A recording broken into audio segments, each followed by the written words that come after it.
상소문 형식으로 문재인 정부를 비판한 이른바 시무칠조라는 글이 청와대 국민청원에 올라와서 여러모로 관심을 받고 있다고 합니다. 권상희 시사평론가와 자세히 알아보도록 하겠습니다. 평론가님 어서 오세요. 안녕하세요.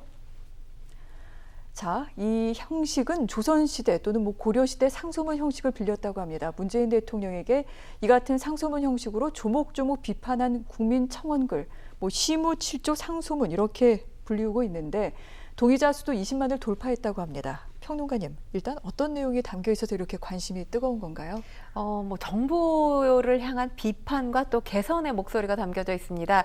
코로나19 관련한 목소리 빼놓을 수가 없겠죠. 이 조정의 대신들과 관료들은 실패한 정책을 그보다 더한 우책으로 덮어서 백성들을 우롱하고 있다. 아무래도 코로나 재확산 때문에 경제적으로 어려움을 겪고 있는 국민들이 많다 보니까 이런 비판의 목소리가 나온 것 같고요. 네. 그리고 또 빼놓을 수 없는 것이 바로 부동산과 관련된 문제죠.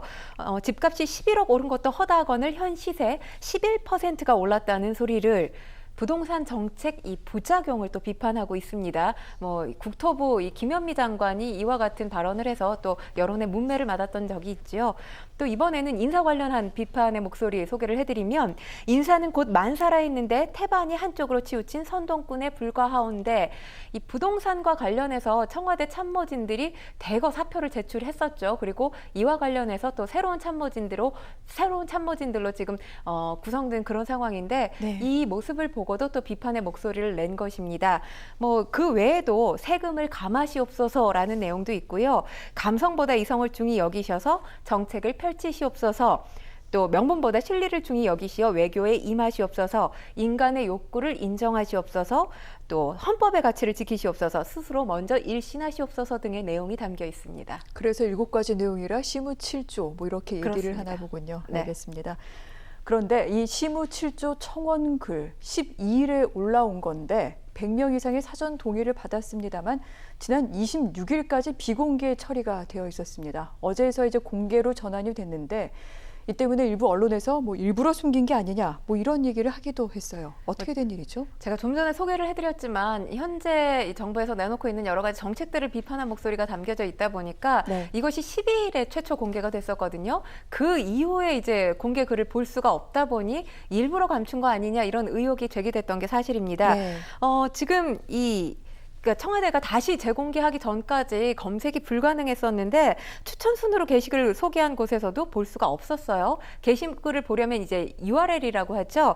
이 연결 주소를 직접 입력해야만 했었는데 입력한다 하더라도 뜬 메시지가 어떤 것이었냐면 사전 동의 100명 이상이 돼서 관리자가 검토 중인 청원이다. 공개까지 시일이 소요될 수 있다. 또 청원 요건에 맞지 않는 경우 비공개되거나 일부 숨김 처리를 할 수 있다. 이런 안내 글이 공고가 됐었습니다. 네. 근데 이와 관련해서 지금 청와대가 입장을 내놨는데 이 대통령 탄핵 등 더한 글도 사실 이 청와대 청원 글로 올라왔었잖아요. 그렇기 때문에 숨길 이유가 없다는 것이죠. 그리고 지난해 이 청와대 청원 글이 공개되는 요건이 바뀌었습니다. 어떻게 바뀌었냐면 이 명예훼손 성격의 청원이나 중복 청원이 많다는 이야기가 제기가 되면서 이와 관련해서 내부에서 일단 이 100명의 동의를 얻은 글에 관해서는 네. 내부에서 검토를 한 후에 공개하기로 결정을 했다고 합니다. 그러니까 어저께 이 글이 다시 재공개됐는데 그 전까지 청와대가 검토를 하고 공개 여부를 결정했던 과정이 있었던 것으로 보입니다. 그렇군요. 방금 들어온 소식부터 하나 알려드리고 계속 이야기를 나누어가도록 하겠습니다. 아베 신조 일본 총리 조금 전 기자회견을 열었는데 사의를 표명했습니다. 지병상의 이유를 들었습니다. 궤양성 대장염이 재발했다라고 밝혔는데 이미 지난 2007년에도 아베 총리, 당시 총리직을 수행하던 중 이 지병으로 중간에 물러난 적이 있습니다. 이에 따라 일본 총리, 이제 후임 총리가 어떤 인사가 될 것인지 이런 부분에 이제 관심이 모아지게 될 수밖에 없는데 자민당 내에서도 아마 조만간 새로운 총리를 선출할 것으로 보입니다. 이와 관련된 자세한 소식은 저희가 정규 뉴스 시간에 다시 한번 다루도록 하겠습니다. 네, 평론가님, 방금 이 시무칠조라는 청원글이 왜 비공개였었는지 부분을 설명을 해주셨고요. 네. 또 관심이 많이 모아지고 있는 부분이 누가 썼는지입니다. 이 그렇죠. 부분 좀 알려진 게 있는지 궁금하고 20만이 넘었으니까 청와대 이제 답변을 내놔야 되잖아요. 그렇죠. 이 진인 좋은산이라는 이름으로 올라온 글이죠. 그렇기 때문에 좋은산이라는 이름을 검색한 국민들이 아마 많았던 것 같습니다. 필명이라고 하고요.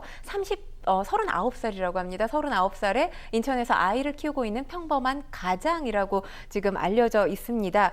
본인에 대해서 사실 그러니까 세상에 공개하기를 꺼려하는 사람인 것 같은데 왜 알리게 됐냐 하면 본인과 이 동명이인인 사람이 지금 곤란한 지경에 처해 있기 때문에 본인의 과거사 일부라도 조금 알려야 되겠다. 개인사 일부를 알려야 되겠다라고 하고 지금 언론사와 이메일로 인터뷰를 진행을 했던 것이 공개가 됐습니다. 진인 하면 이 먼지 같은 사람이라는 뜻이거든요. 네. 왜 이런 호를 썼냐 하면 일용직 공사장을 전전했던 적이 있다고 해요. 결혼하기 전에. 그러면서 그 공사장에 떠다니는 먼지를 보면서 본인 처지와 상당히 비슷하다라는 생각에 진인이라는 호를 쓰게 됐다고 합니다. 근데 이 글을 보면 정치적인 성향이 있지 않을까 또 궁금해하는 분들 계실 텐데 본인은 진보 또는 보수 아니라고 합니다. 노무현 전 대통령을 응원하기는 했지만 진보 보수도 아니고요. 현 정부의 문제점을 보고 이 쓴소리를 내서 우리 정부가 앞으로 더 나은 방향으로 나아갈 수 있었으면 하는 바람에서 글을 쓰게 됐다고 합니다. 그러니까 이 글을 가지고 정치적으로 해석할 필요는 없다고 생각이 되는데 일단 20만 명이 넘었기 때문에 네. 청와대에서 어떤 답변을 내놓을지 아마 많은 국민들이 궁금해하실 거라는 생각이 듭니다. 근데 저는 이 쓴소리는 상당히 바람직하다고 생각이 되고요. 그리고 20만 명이나 넘는 인원이 이렇게 빠른 시간에 동의를 했다는 건 시사하는 바가 크다는 생각이 듭니다. 왜냐하면 이 지금 정부가 굉장히 속도전으로 여러 가지 정책들을 내놓고 있으면서 국민들이 상당히 혼란에 빠진 게 사실입니다. 물론 여권이나 정부에서는 열심히 일하는 모습을 보여주자 이런 취지로 모든 정책들을 상당히 빠르게 속도전으로 지금 처리를 하고 있는데 그 과정 중에 나타나는 부작용들이 상당히 많거든요.